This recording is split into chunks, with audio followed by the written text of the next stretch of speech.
Greetings, everyone. This is Audra Johnson, CEO of The Enterprising Woman, where we are about all things entrepreneur. I'm also your strategist for small business startups, all things cleaning, health and wellness, and finances. Today's broadcast is on the subject of customer service, which we know over the years has almost become a lost art, especially since our new normal was loosed and released against us almost 2 years ago. Customer service started declining long before, these last 2 years, but it has even taken more of a downward spiral over the last 2 years. And we know there are a lot of reasons for that. We understand and know, the climate that we're living in. So for a lack of a better term, for those that can read between the lines, I'm sure you get it. Those that don't understand, you can inbox me, email me, and I can explain in a greater detail. But customer service, we each bring something to the table that no one else can bring. And so that's why customer service is like your signature. It's your signature on what you do. And it's that thing that brings customers and clients back to you when they need that service or that product again. Or it is also that thing that will get you referrals. Okay. So I'm just going to give you a few points and a few keys that are optimum. They're important for customer service. Even if you have a digital business, we know that in this digital society, it's about making money in your sleep. It's about, turning, those dollars without you truly having to be there all the time. But still, customer service is something that will never go away. So one of the key components to being effective in operating and giving excellent customer service is communication. Communicate with your customer. I'll give one example here. I have one of my income streams, one of my businesses. It involves shipping products. It involves tracking numbers. It involves those type things. And so customer service and excellence is a business owner taking responsibility to track those items and keep their customer abreast of the item as it's being shipped, all the way to the point of where it is delivered. You can go on that website and you can see that it has been delivered. So, there are some people that get in a comfort zone, especially if they've been in that type of business for a long time, and they don't do that. And then every now and then there's some customers, they want to track their order, and that's fine. But those that just, here's your tracking number and that's it. If you really want to put an extra touch on that particular service, stay in contact with that person, not to bug them, not to bombard them, but just keep them abreast. People love the personal touch. I know that if you have a servant mindset, if you have a spirit of a servant in you, you do these things without breathing. There are times when you may be overwhelmed and have a lot on your plate. And so those that have that, you can just send a simple message just saying, I haven't forgotten about you.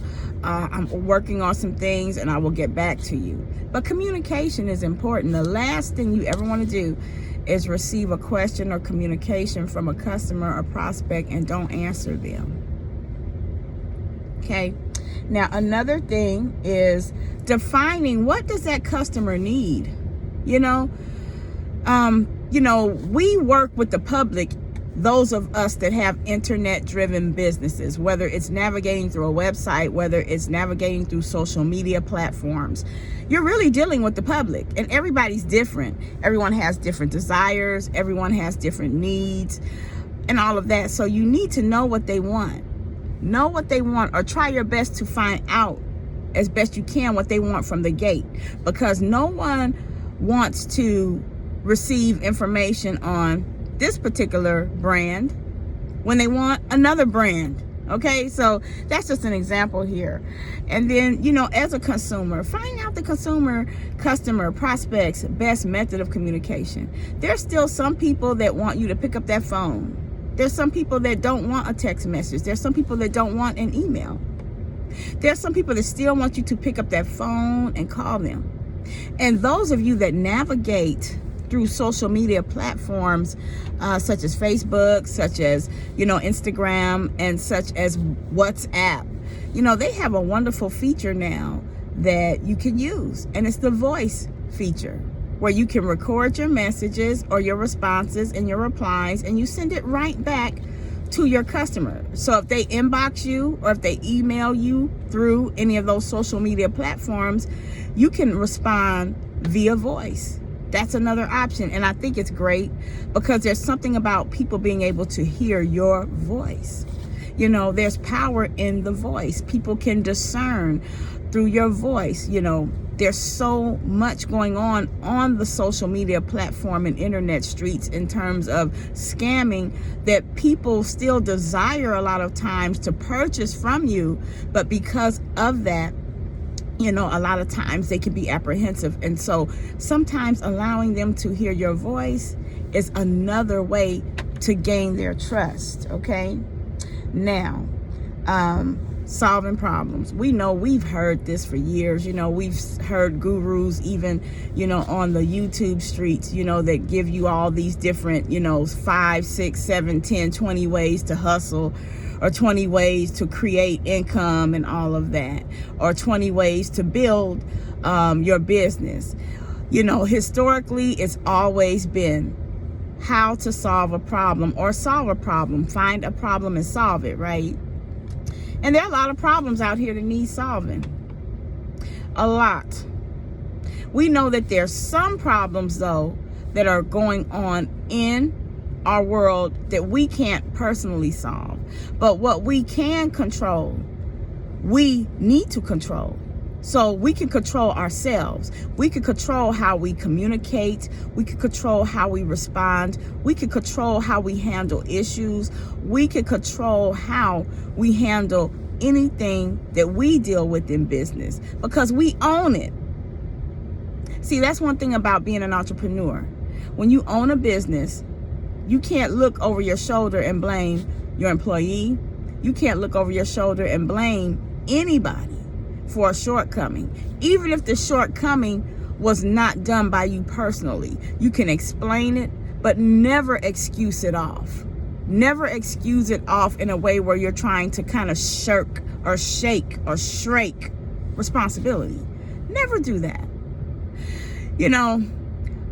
We live in a world that's also very reactive, unfortunately. Our society as a whole is very reactive, not proactive, but reactive. So another key to operating in excellence with your customer service is being proactive.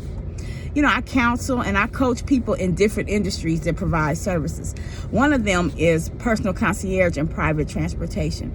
So those people that I coach, I give them like a nugget here or there. I tell them to make sure, that they have some sort of complimentary gum, candy, mints, in their consoles for their customers. Some even go as far as providing bottled water. Some even go as far as, providing extra cell phone chargers, Kleenex, hand sanitizer, you name it, so on and so forth. And it's just something that, not to toot my own horn, I'm just graced to know these things. And so I don't mind sharing them. But And really, it's really, I say this in all humility, because sometimes I'm kind of surprised that when I share the little nuggets with people that they're kind of surprised, like, oh, I never thought about this. I never thought about that. So you have to go past just the dollar. Operating in excellence in customer service, a lot of times people get excited and they think about, the money, there are events that sometimes, I'm exclusively secured to operate and navigate and provide services for. And those are very lucrative opportunities for me. But I can't just zone in on the dollar. I already know that it's going to be a lucrative opportunity for me. I already know that it is a lucrative opportunity for me. So I can't just hone in on the dollar and just want to provide the service, collect the money, and go home.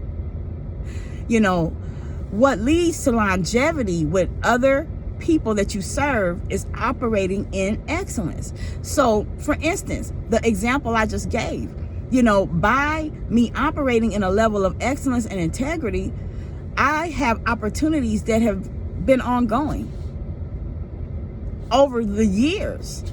And what I mean by that is this: you know, when you operate and do and give service in excellence, if it's an annual event, if it's a biannual event, whatever, that company, they will love to secure and have you back. Why would they love to secure and have you back? They would love to secure you and have you back for the next event because they already know how you navigate. They already know how you operate. And I know that this is not about me, but I just have to use myself as an example. And that's just why I use me, because it's really about you guys, you who listen to these broadcasts, these teachings, you who subscribe, you who share, you who comment and give me feedback, you know. But I use my life experiences to share because I really want people to know that it's possible. So nevertheless, you know, you also as being someone that provides a service or a product, it's important to package that product in excellence. It's important to serve in excellence. It's just so important. And you categorize the types of services. One thing, email follow-ups, text message follow-ups. That's why it's important to find out your customer or prospect's most preferred method of communication. Some people, again, as I said earlier, they don't want to be bothered with a text. They don't want to be bothered with an email. They don't want to be bothered. So find that out first, and then compartmentalize your clients and communicate with them with those types of services that they find best efficient for them. So everyone, I hope that this helped you. If you're struggling in your business, you definitely want to scale up. As I always say, there's money out there. And let me define to you what customer service is before I adjourn and end this broadcast. Customer service is providing a product or service in such a way that when that customer would like to purchase or refer someone to you or make another purchase, that they will think about you. So that's what it is. It's operating and navigating in such a way that when that customer needs that service or that product again, that they will come to you. So listen, put your signature on everything you do. Do your research. Study on how to market yourself. Study on the areas. Put out polls. You know, put out a poll or survey. You know, where, you know, do you think customer service needs to be improved? Be willing to hear the truth. Be willing to hear people's opinions and not get offended. Listen, everyone, you have a wonderful day. Talk to you later.